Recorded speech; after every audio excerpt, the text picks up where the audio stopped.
mga kapatid, no? Na lininawin, no?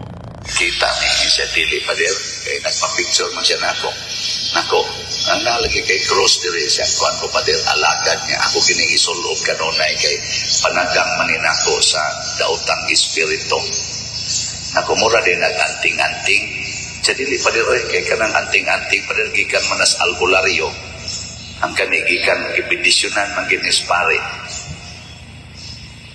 nako anting-anting lagi nga gikas pare sa atong pamaagi sa simbahan ang obispo ra gyud mo'y magsigig sulob anang cross. Ipaliwanag lang natin ito dahil kapag hindi ito mapaliwanag ng maigi na ma-discourage na tayo para na tayong protestante nito.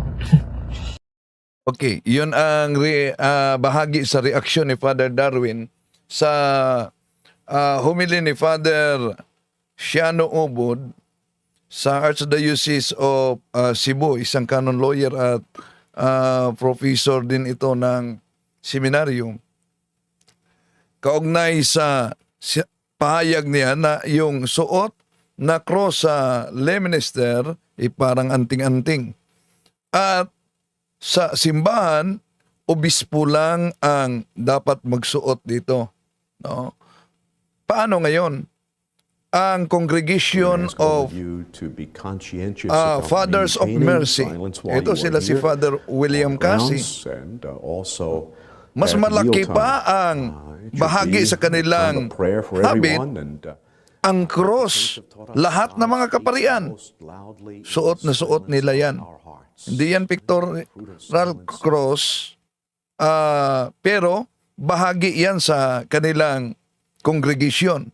Congregation of Fathers of Mercy. How about yung mga madre?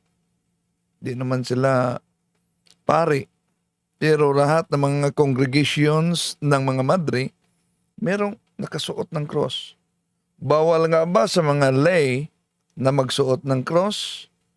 Tunghayan natin ang reaksyon ni Father Darwin. Samahan ninyo ako.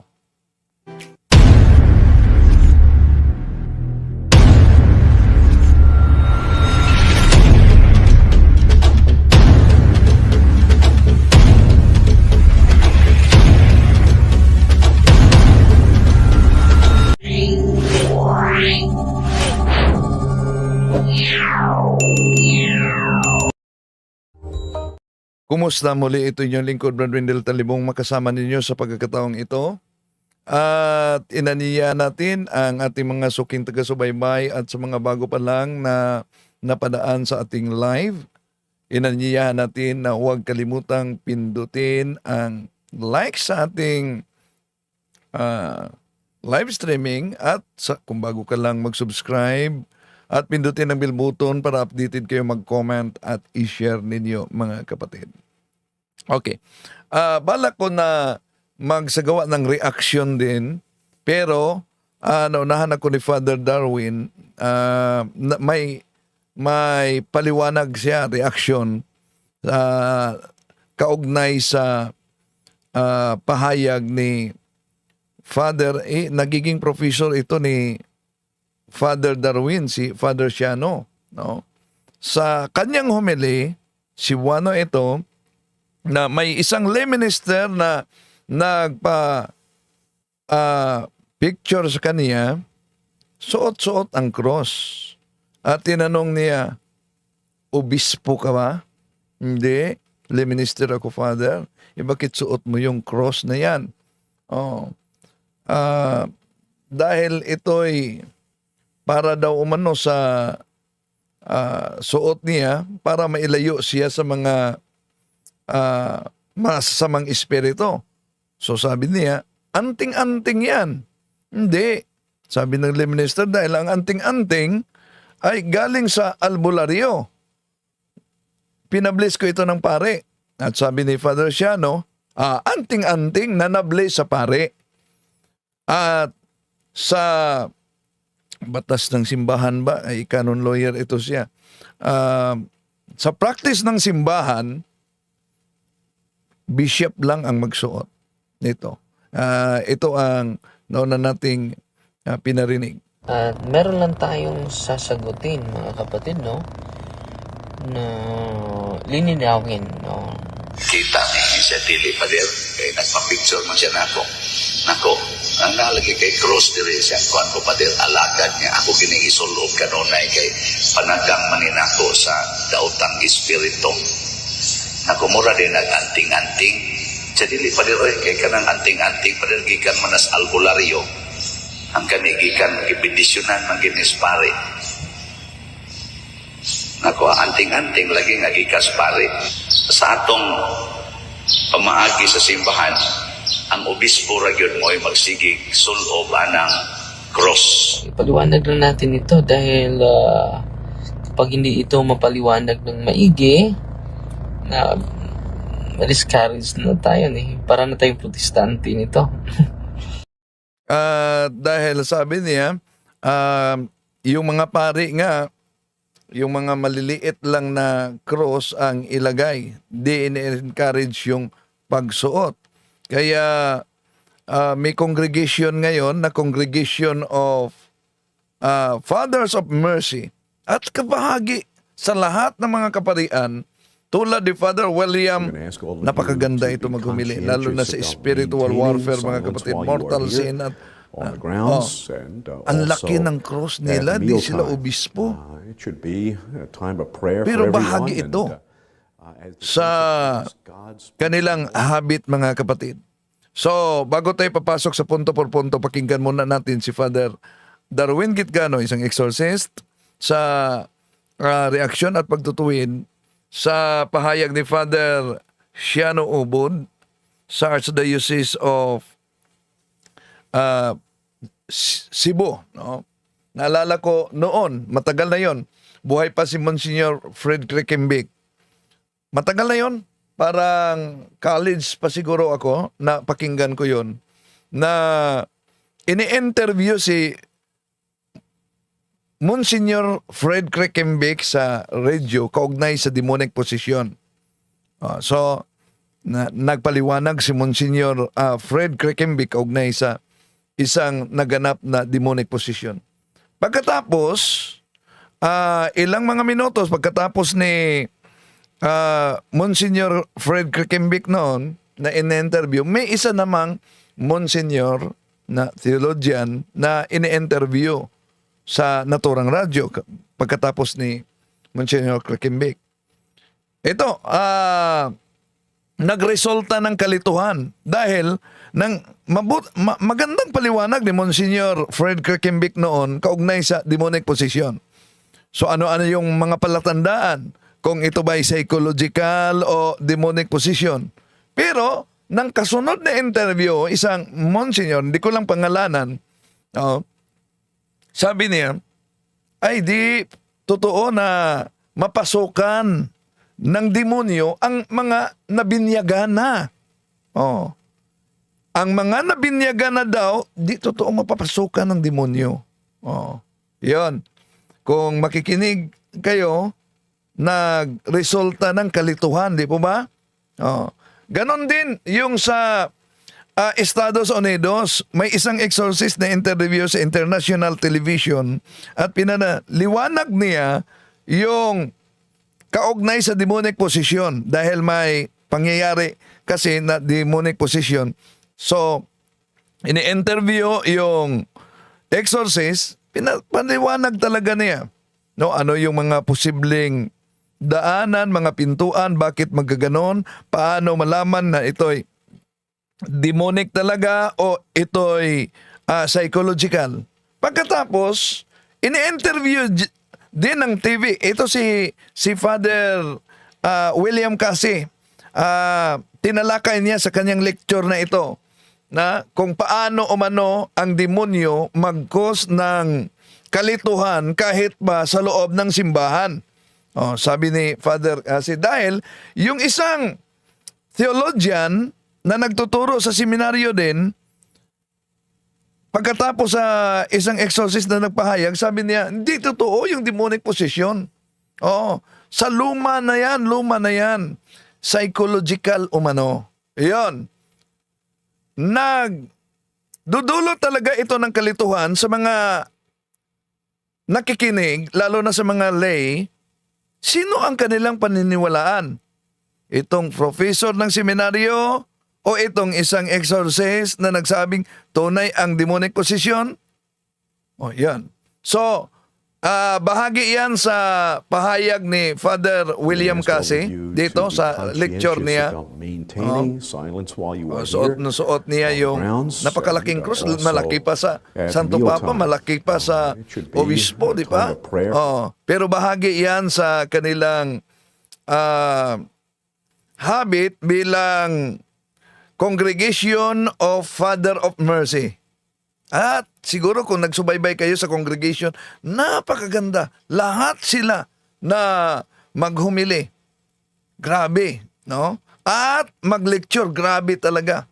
No? Nakabatay talaga sa dugma, tradisyon, magisterium ng simbahan. So, dito, pakinggan natin ang pahayag ni Father Darwin. At meron lang tayong sasagutin, mga kapatid, no? Na lininawin, no? Dahil kapag hindi ito maging malinaw, pero hindi ko naman nakita yung buong video. Pinadala ko lang na sasagutin natin ngayon. Kasama natin na pari po ang ating sasagutin ngayon sa paglilinaw lang, no? Sa kanyang sinasabi patungkol sa cross, no? Parang ang cross ay ginawang anting-anting na daw, no?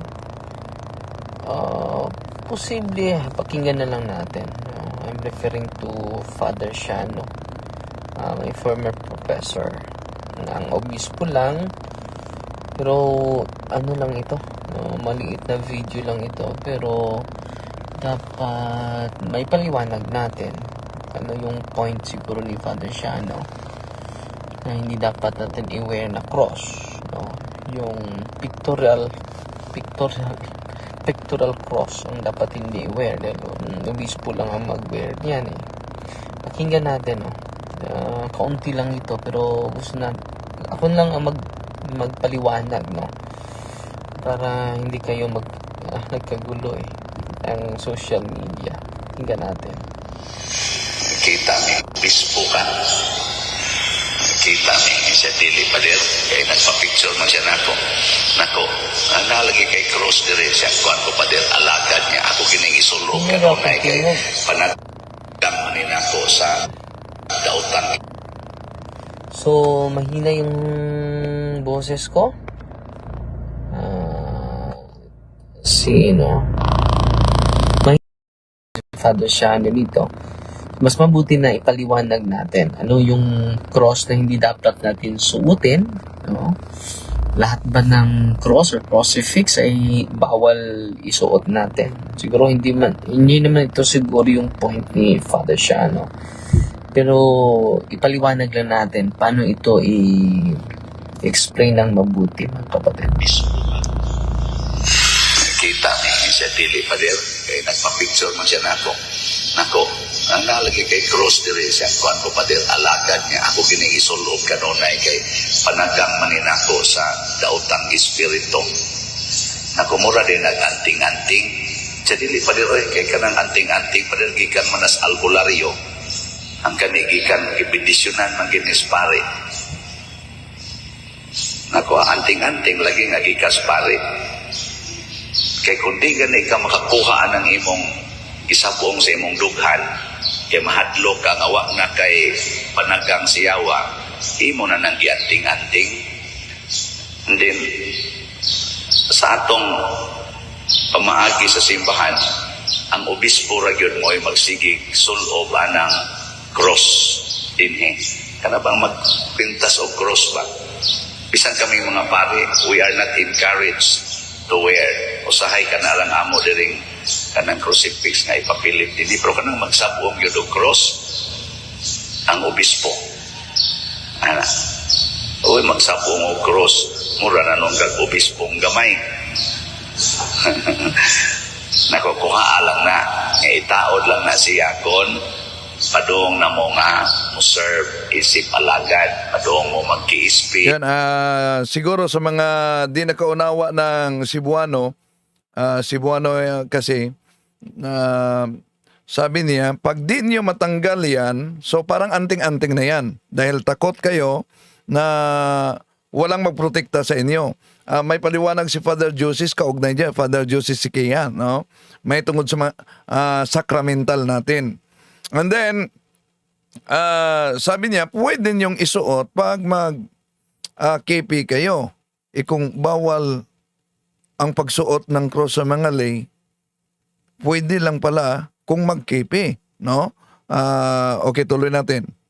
Sibas, Cherry Bagoy Putot, kay Father. Babasahin natin ang document. May tinatawag na Sandali. mahina ba? Cross na hindi dapat natin suotin, no? Lahat ba ng cross or crucifix ay bawal isuot natin? Siguro hindi naman ito siguro yung point ni Father Shano. Pero ipaliwanag lang natin paano ito i-explain ng mabuti, mga kapatid. Kita ni siya dili pader kay nagpa-picture man siya nako ang nalagay kay cross diri siya kuan ko pader alagad niya ako giniisulob kanunay kay panagang maninako sa daotang espiritu nako mura din nag-anting-anting siya dili pader kay kanang anting-anting pader gikan manas albularyo ang kanigikan Dahil sa mga di mo kaunawa, isasalin natin sa Tagalog. Kadalasan mag-react yung mga Cebuano na ba't umano isasalin pa. Mabuti naman kayo mga Cebuano, makaunawa kayo ng Cebuano. Pero marami mga Tagalog, kaya nga yung unang programa namin, Cebuano, ang daming nag-request na dapat Tagalog daw. Kaya kahit nahirapang magkalisod-lisod, tinatagalog natin. Okay. Sabi niya, tanggalin mo yan. No?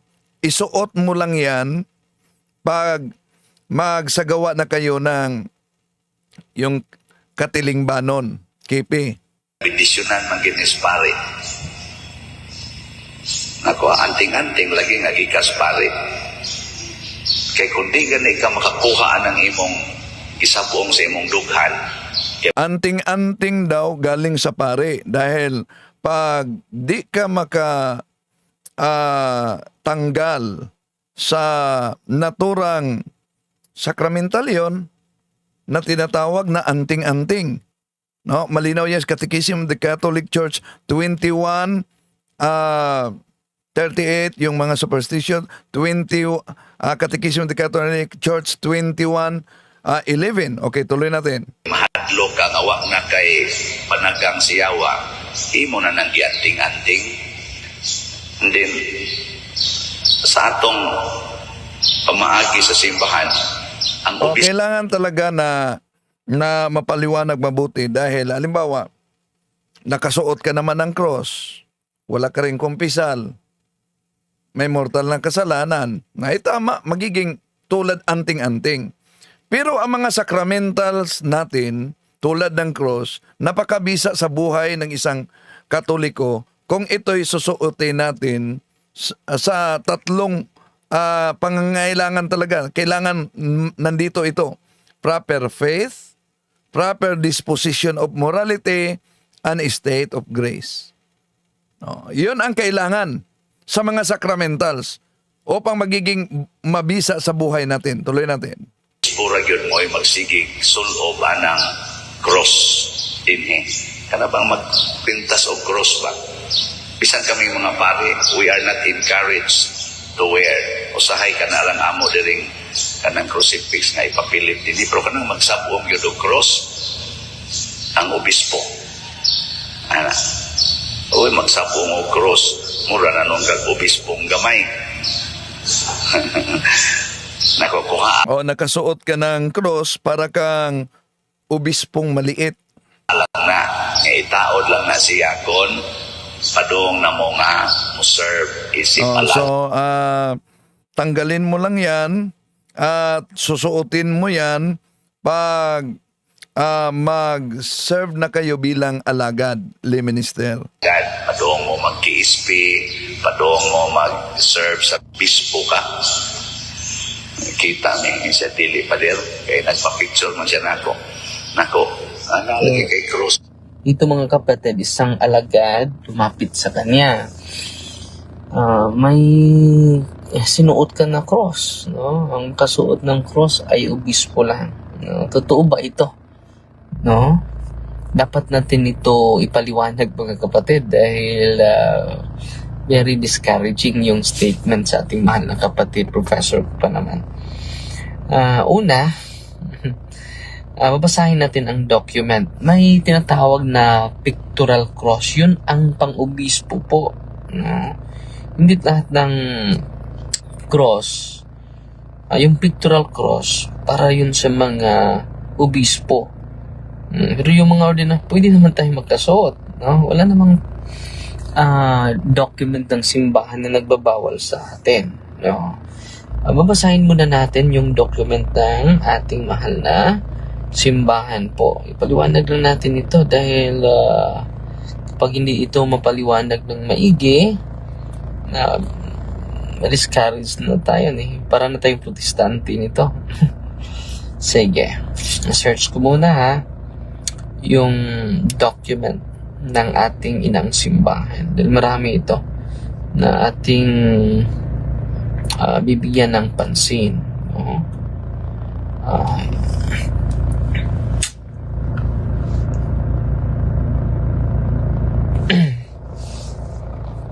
So, sino bang gagamit itong pictorial cross? Pictorial cross, from Latin, pictoralis, of the chest, is a cross that is worn on the chest, usually suspended from the neck by a cord or chain. In ancient history, Middle Ages, pictorial crosses were worn by both clergy and laity. So, nung una, pwede pala ito magamit. The wearing of the pictorial cross remains restricted to popes, cardinals, bishops, and abbots. So, ancient time, ang pictorial cross, pwede i-wear pala ito sa mga pari. Pero ngayon, sabi dito, the wearing of the pictorial cross remains restricted to popes. So, sinong maka-wear ng pictorial cross? The Pope, cardinals, the bishops, and the abbots. So, ang elaborate dito, yung pictorial cross. Pero yung mga simple cross, pwede ba natin ma-wear? Basahin natin yung document ng simbahan. No? Dahil, sometime, masobran tayo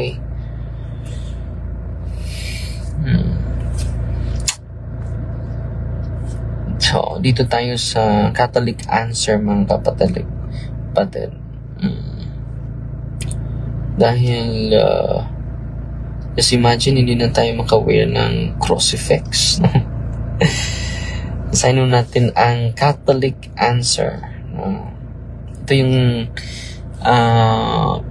elaborate sa Catholic Answer, mga kapatid. Is it proper to wear a cross? So, Catholic Answer po ito.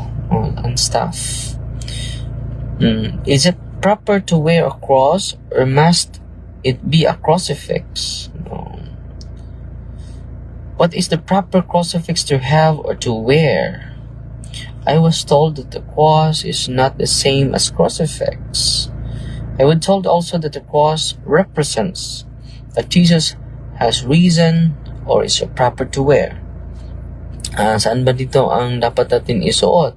Sabi ng article natin, wear whichever one you prefer. Do know that most people will identify you as Catholic if you wear one with a corpus. So, pwede dito. Hindi naman pinagbawal, mga kapatid, ang pagsuot ng cross, no? At hindi din ito, maging superstitious belief ito, kung ang kapangyarihan ay nasa sa cross na itself, no? Pero, it is just a symbolic representation of Jesus, mga kapatid. No? So yung pictorial cross, ang obispo lang magsuot nun. Restricted to the bishop. Pero yung hindi pictorial cross, pwede natin isuot. Atin munang basahin yung additional na katotohanan, mga kapatid. About pictorial cross. Nung una, pwede sa yung pictorial cross. Yung ordinal cross, pwede natin isuot. So, ano ba yung theological significance nito? Hindi para maging anting-anting. No? Ito, babasahin natin, mga kapatid. Dito naman tayo sa CatholicCompany.com. Sabi dito, sa The Catholic Company Present.com, should Catholics wear crucifix? A beautiful symbol of our faith. A crucifix can be worn, but it is far more than that. Can be worn as jewelry, but it is far more than that. It is far more than that. The ancient tradition of religious jewelry did not begin with Catholics, but we have made remarkable contribution to this time-honored custom. Sabi dito, Catholic wearing of the cross reminds us to invoke the protection and blessing of the saints and serves as an outward sign of our interior life. No? One of the most powerful images to wear is the crucifix. Of course, we Catholics can wear the cross without a corpus, crucifix. There's nothing wrong with that. There is nothing wrong with that. No? Malinaw na malinaw, ha? There is nothing wrong with that. Both the cross and the crucifix are symbols of what God has done for mankind and for each one of us personally. Both depict perfect, radical, and sacrificial love of God, where every one of His children both are wonderful ways to show our faith and a devotion as a Catholic Christian. So it is a sign of devotion, mga kapatid, yung wearing of the cross. So sa Catholic365.com, sabi dito, why you should wear a crucifix? No? Hindi talaga ipinagbawal kahit sa mga document ng ating simbahan. Ang ipinagbawal yung pictorial cross dahil hindi ka naman obispo. Mag-wear ka sa cross ng obispo. Hindi naman yan anting-anting. No? Merong gumagamit sa cross na ginagamit nila ng anting-anting. It is all about faith, mga kapatid. I beg to disagree sa sinabi ng ating mahal na pari na ang cross ay naging anting-anting. Superstitious belief. Ano ba yung superstitious belief? You put the object as your God, no? As your Savior. No? Naging idolatry na. No? As Catholics, according here sa Catholic365.com, www.catholic.com, as Catholics we have fondness for saint medals. We wear our favorite saints, our patron saint, and our It is not common to see Catholics wear a crucifix unless it is on a chain with other medals. There are few important reasons why we as Catholics should be wearing a crucifix. It is because the symbol of faith, a remembrance, no? Pag-alala kung gaano tayo kamahal ng ating Panginoon, no? It is vital to remember the crucifixion of Christ is the essential point of Christianity. Without the crucifixion, there would have been a sacrifice for our sins. No? Para yan sa ating mga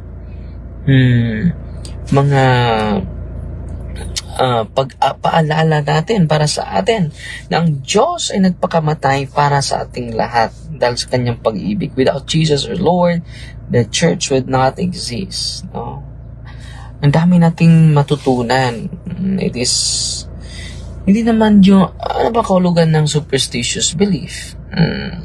Base sa ating simbahan, o maging anting-anting, di ba? Babasahin natin ang document ng simbahan. Superstitious belief. Sa ating CCC. Sabi dito, superstition is the deviation of religious feeling. Deviation.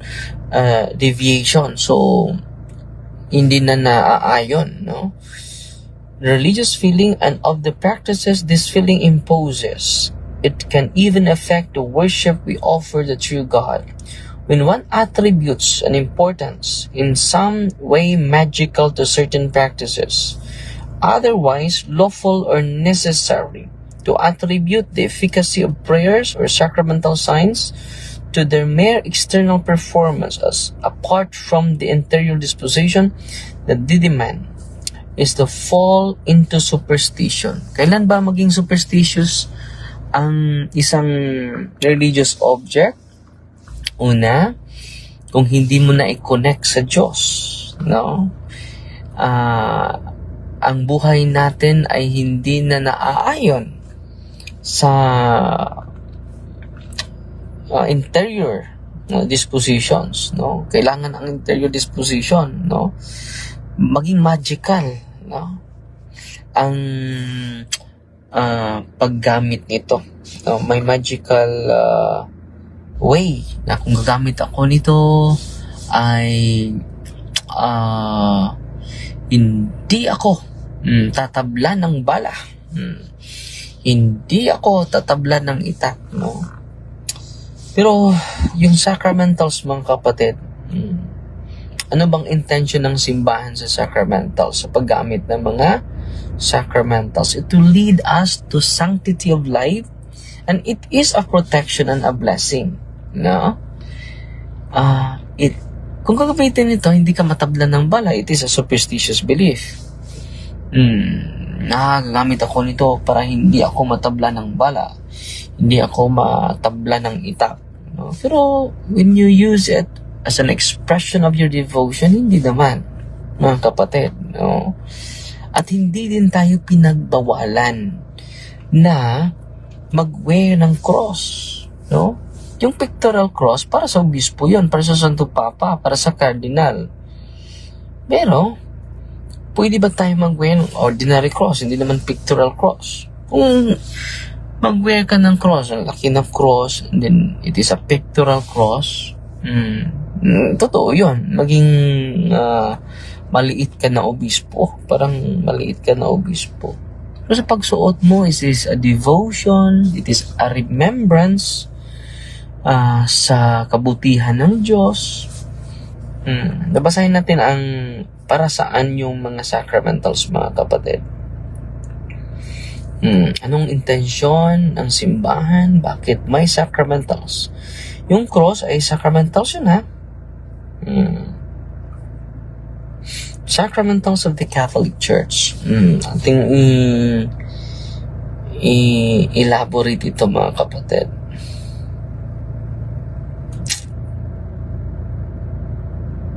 Sabi dito sa simbahan, Catechism of the Catholic Church, 3 powerful sacramentals to have in your home. So, pinapromote ito, di ba?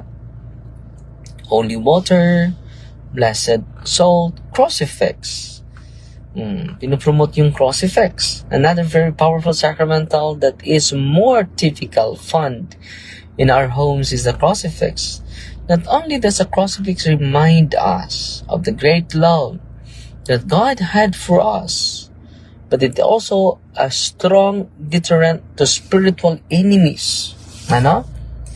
It is a strong deterrent strong deterrent to spiritual enemies. The crucifix is the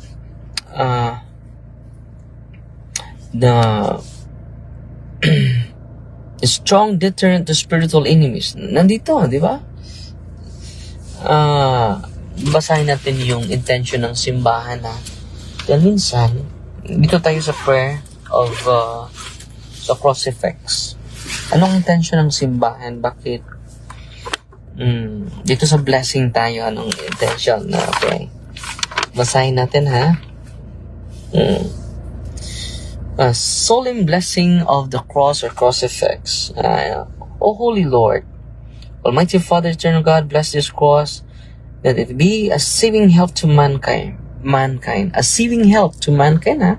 Ito yung intention na, it is a bulwark of faith. A bulwark of faith. It is a symbol of devotion. An encouragement to good works. So, sa pagkita mo sa cross, no, meron akong rosary dito.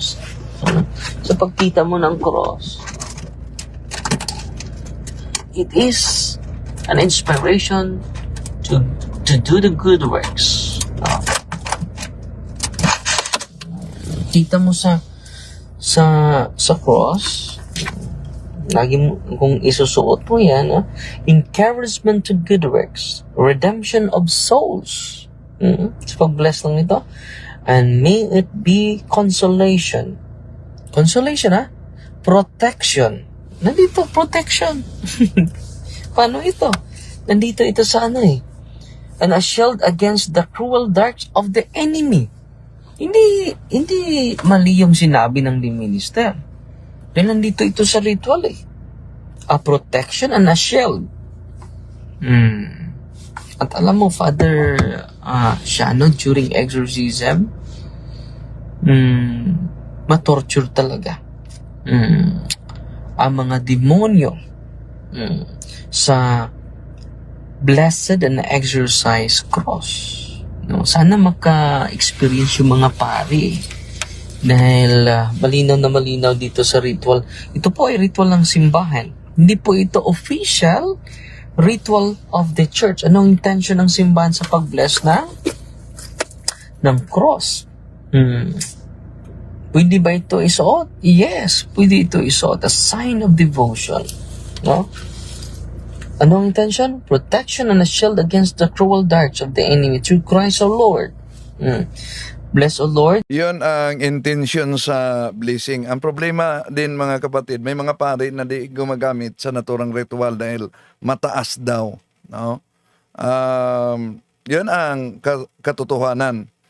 At ayon sa aming chief exorcist, ito, ang sad din, ayon sa aming exorcist, may ilang mga pari daw dito sa amin na medyo galit sa akin dahil may mga pinapakumpisal ako sa kanila. Di po ba gawain yan ng mga pari na magkumpisal? Dapat matuwa pa sila na may nangungumpisal. Pero bago sila nangungumpisal, may lecture talaga.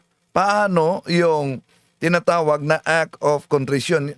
Hindi naman, halimbawa, may Benedictine medal dito. May ritual. Yung ritual, intention, alam nyo ba na sa Benedictine medal, kahit sa cross, ay may ibinigay na plenary indulgence ang simbahan dito. Kaya,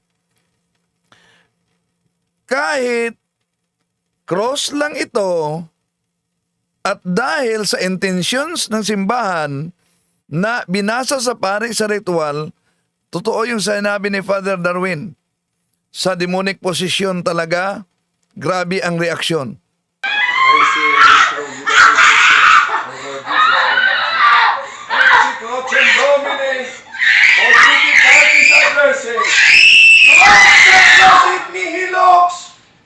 Ayun, lumang video yon sa deliverance na nangyari, mga kapatid, sa isang dalaga na makakita ng white lady at napasukan, no? So Kahit nga Muslim, napakita ko sa inyo, grabe ang reaksyon ng Muslim, di ba? Na hindi yan maniniwala ng ating Panginoon Jesucristo.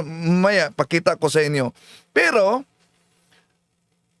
may pumunta sa office kasi, humihingi ng exorcism oil.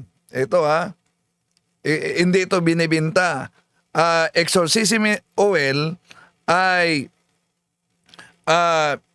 ipublish ito, binigay. Pero, nagtanong ako sa humihingi, nakasimba ka ba? Sabi niya, hindi ako nakasimba ilan ng Sunday. Kailan ang huling kumpisal mo? Matagal na. Mangungumpisal ka muna. Lahat ng mga kasalanan, bigyan ng guide.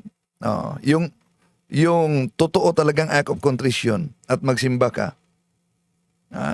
At ipaliwanag na lahat ng mga sacramentals ay mabisa ito sa buhay ng mga Katoliko sa tatlong paraan: proper faith, proper disposition of morality, and state of grace. Kahit nga, itong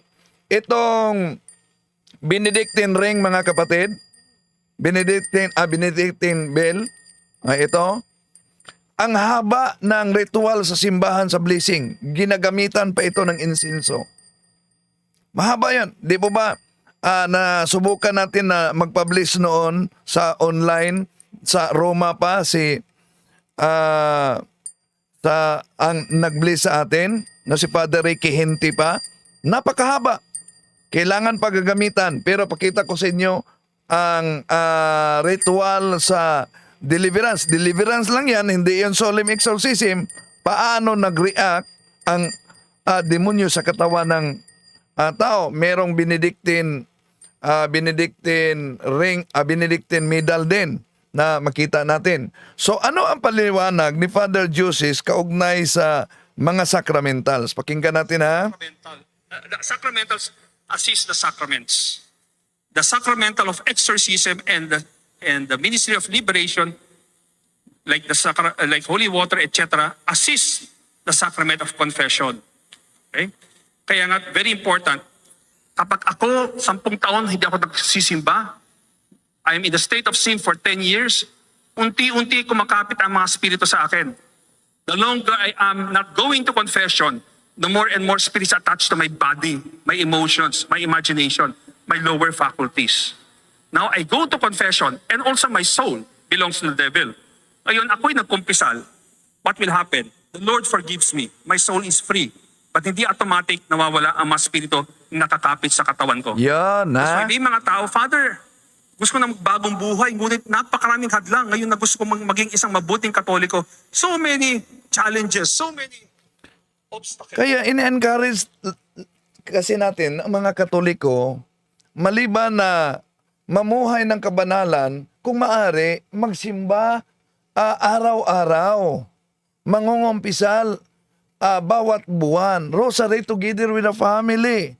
At kailangan yung proper faith, proper disposition of morality, and state of grace. May nag-comment kanina, sabi niya, how about kung wala sa proper faith, proper disposition of morality and state of grace daw umano, pero nagsuot, masama ba? Hindi masama ang pagsuot. Hindi masama. Ang masama, yung nasa mortal na kasalanan. Walang epekto ang pagsusuot kung nasa mortal na kasalanan tayo dahil nasa kamay tayo ng demonyo. Nabasa ko nga kanina ang napakaganda na post ni Father Bin Arsenio. Father Bin, basahin ko yung napakaganda mong post kanina. Ito sabi ni Father Bin, never give the devil a ride. He will always want to drive. Yon. At makakatulong talaga natin ang mga sacramentals. Sabi ni Father Jusis. Tuloy natin si Father Darwin. Jesus Christ is cross by which you have snatched the world from Satan's grasp, and upon which you have overcome by your suffering him. By thy suffering him, who is the prompter of sin, who rejoiced in Adam's deception, and the cursed tree of paradise. May the symbol of salvation be sanctified in the name of the Father, and of the Son, and of the Holy Spirit, and may who kneel and pray before this cross for the Lord's honor receive health of body and soul. Through the self-same Christ our Lord. Amen. No? So ano pa yung intention ng simbahan? To bless the sacramentals. May this cross mightily restrain the devil. Nandito mightily restrain the devil and his demons and all unclean spirits, rendering him powerless and able to harm the flesh of your priests and people. And to whomever this religious item and sacrifices is used in the exercise of the ministry, wherever it is kept, and unclean and diabolic spirits flee in fear, never learn to harm nor even approach. So yung sabi ng ng lay minister, protection. Hindi yun anting-anting. Hindi mo protection na matabla ng bala. Hindi naman nag-refer na hindi matabla ng itak. Protection against a real enemy. Pwede po. During exorcism, mga kapatid, yung satanista na nag-surrender sa amin, sabi niya, yung cross mo, parang anting-anting yan. Parang walang kabuluhan yan. Sabi niya. Pero napaso siya sa kwintas na cross ni Brother Jando. Sinuot niya yung cross na bless. At alam nyo, na-converted yung satanista, mga kapatid. Dahil napaso siya sa cross Diyan ang kapangyarihan ng simbahan, no, Father Shiano. Sana, paminsan ay sana hindi tayo masyadong pasubrahan yung komentaryo natin sa mga religious items ng simbahan. Dahil during exorcism, mga kapatid, no, kung makita lang ninyo how powerful the cross is. During exorcism, grabe. Itong cross sa rosaryuhan ko, grabe. No. Bawal ba isuot ang cross? Hindi naman. Babasahin natin muli yung document ng simbahan. Dito tayo.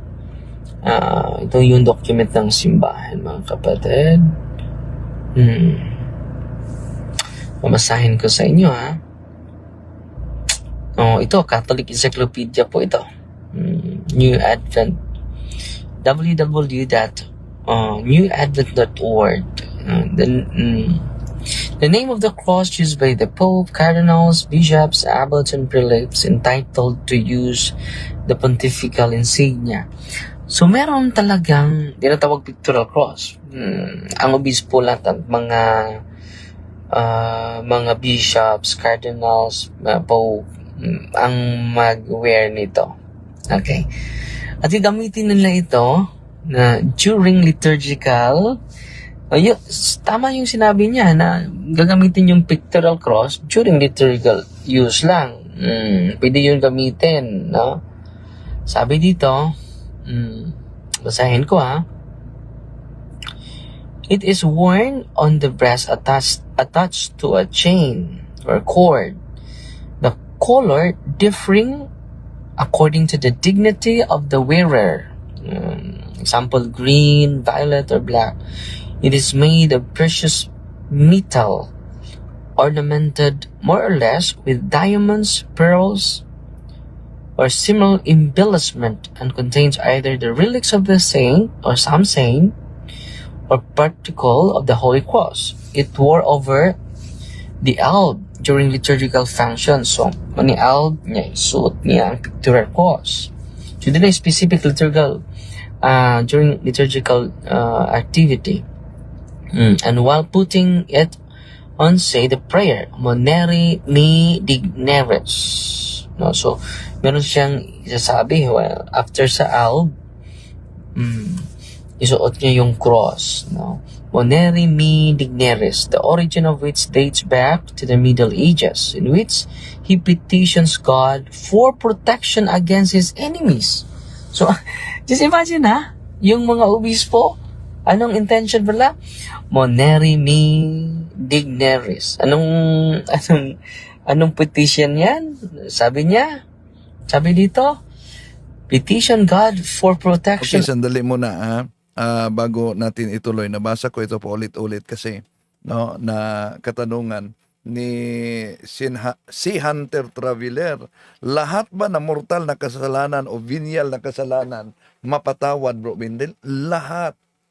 Pero sa simbahang Katoliko, Ecclesiastes 5:6, kailangan talaga ang pangungumpisal, kapatid. Pero di sapat yung nakakita ka ng pare. Ay, may pare na pakumpisal. Lapit ako, mangungumpisal ako, sasabihin ko yung kasalanan ko. Dapat paghandaan mo. Yung act of contrition talaga. No?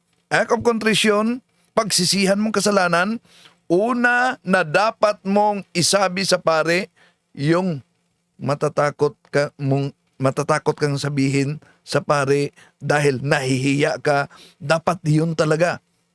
At hindi lang, hanggang diyan, dapat may reparation to the damage. So, dahil pag di tayo magsisi, di tayo mangungumpisal, meron tayong tinatawag na sin against the Holy Spirit. Ano po ba yung sin against the Holy Spirit na di na mapatawad? Pag tayo'y mamatay, despair, presumption. Ano yung presumption? Mapatawad ako sa Diyos dahil ang Diyos mawawain. Pero di nagsisi. Envy. Obstinacy in sin. Final impenitence. And deliberate resistance to the non-truth. Imagine, yung mga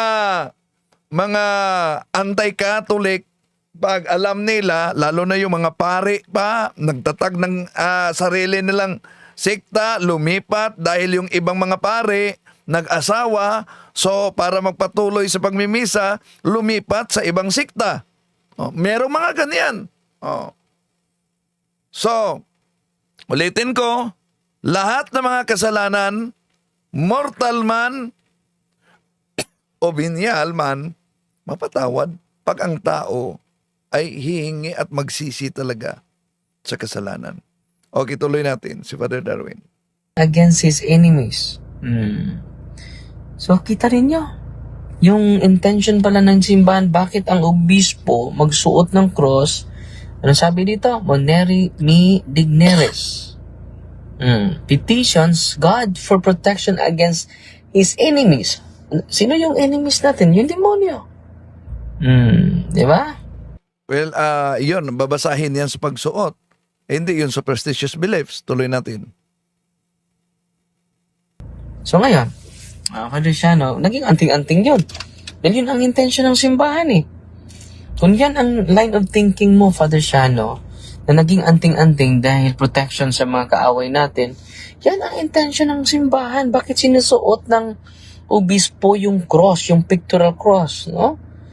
Ang Latin nito, ang sasabihin niya, when he put the cross, moneri mi digneris, in which he petitions God for protection against his enemies, and begs to bear in mind continually the passion of the Lord and the triumphs of the confessors of the faith. The pontifical pictorial cross is distinct from the simple cross. Ito na, Padre Shano.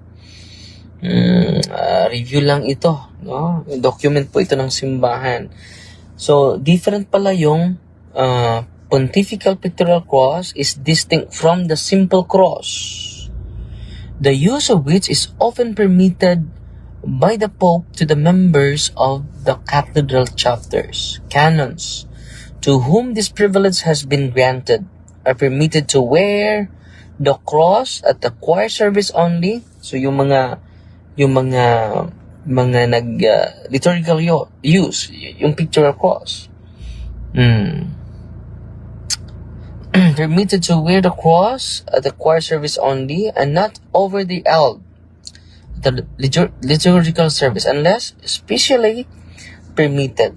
The pictorial is the latest additional to episcopal ornaments. So it refers to the pictorial cross. Pero ano ang intention sa pag-wear ng pictorial cross? Pwede ito wear sa mga... Ito yung pwede. Liturgical cross or pictorial cross. Pwede natin ito i-wear during liturgical function or activity.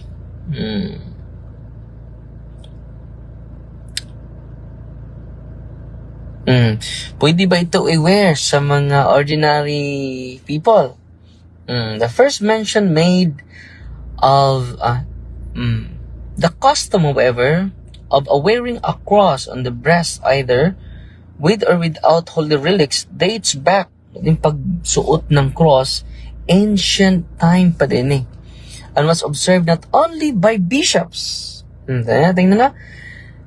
Was observed not only by bishops but also by priests and lay people. The first mention made of the pictorial cross as part of pontifical ornament is made by Innocent III, and its use of such only became customary toward the close of Middle Ages. As an adornment for bishops, we meet it the first time toward the end of the 13th century, but at the time it was not generally worn by bishops. As Durando says, it was left to the discretion of the individual bishop to wear it or not. The Greek bishops also wear a pictorial cross, but only over their liturgical vestments. So mga kapatid, malinaw na malinaw, no? Na hindi totoo na ang obispo lang pwede mag-wear ng cross. So mayroong mga cross pala na liturgical use, na pinopromote during liturgical use. Yung pictorial cross, mayroong pwede na-allow yung choir during liturgical service. Pero pwede ba tayo mag-wear ng cross? Pwede. The custom, however, of wearing a cross on the breast, either with or without holy relics, dates back to ancient time and was observed not only by bishops, but also by priests and lay people. Ito, i-highlight natin anong intention ng pagsuot ng pictorial cross sa mga obispo. Gaya din sa sinabi ng ng lead minister. Anong isasabi niya sa pagsuot niya sa cross? Monere mi digneres, which he petitioned God for protection against his enemies. Anong sinabi ng lead minister? Bakit sinuot niya yung cross? Pakinggan natin si Father Shano, Naging anting-anting na din yun sa obispo dahil ang intention pala ng simbahan pag-wear ng mga obispo is protection against our spiritual enemies, no? Obispo ka. Nakita niya siya dili pader, kaya nagpa-picture man siya nako, ang nalagay kay cross diri siya, kuan ko pader, alagad niya, ako gining isulob kanunay kay panagang maninako sa daotang espiritu. Nako mura din nag-anting-anting. Jadi li padir kay kanang anting-anting padir gikan manas albularyo ang kanigikan ibindisyonan man ginis pare. Nako anting-anting lagi nga gikas pare. Kay kundi gani ka makakuha anang imong gisabong sa imong dughan, kay mahadlok ka nga wa na kay panagang siyawa, imo na nang gianting-anting. Then so anong sabi niya? Mahadlok ka, matatakot ka na wala ka ng protection against sa demonyo, naging anting-anting na yan. Balik tayo sa document ng simbahan. Bakit? Anong sasabihin ng obispo? Sa pag-wear na ng alb, din isusuot niya yung cross. Moneri, the prelate should kiss the cross before putting it on his neck. So, kukunin niya yung cross and then ilagay niya sa kanyang neck. And saying the prayer, no? Saying the prayer, Moneri me digneres, in which he petitions God for protection against his enemies and begs to bear in mind continually the passion of the Lord and the triumphs of the confessors of the faith. No. Kita ninyo mga kapatid? Pwede pala. Pwede pala mga kapatid. No? Ang intention nito is to protect him from the enemies, from the real enemies. So, naging anting-anting na din yun. Dahil, yung intention ng the minister ay, yun din ang intention ng simbahan. Paano yun? So, yung obispo ay anting-anting din. Father, na ako i-ask, no? Okay na ba? Si Rabbi de la Serna. Father, si Sanya, pwede lang, no? Bernadette Oxter, nanood sa atin. No? Good morning, Father, watching from Pulumulok, Mindanao. Salamat kay Father sa pagpasabot kabahin sa mga crucifix na ginasuot. Kay ako, naabay ako'y giba subob na crucifix. So, pwede naman. Sa congregation ng Fathers of Mercy, sila si Father Cassie, malaki pa nito, parang malaki pa dito ang sinuot nila. Yeah? Nakita niyo. We're going to ask all of you to be conscientious about maintaining silence while you are here on the grounds and also at mealtime. Yan lang ang paglilinaw mga kapatid. No? Reaksyon sa ng pahayag ni Father Asiano Ubod. Okay. Sa pagkakataon ito, pasok na tayo sa punto por punto. No? Pasok tayo sa punto por punto.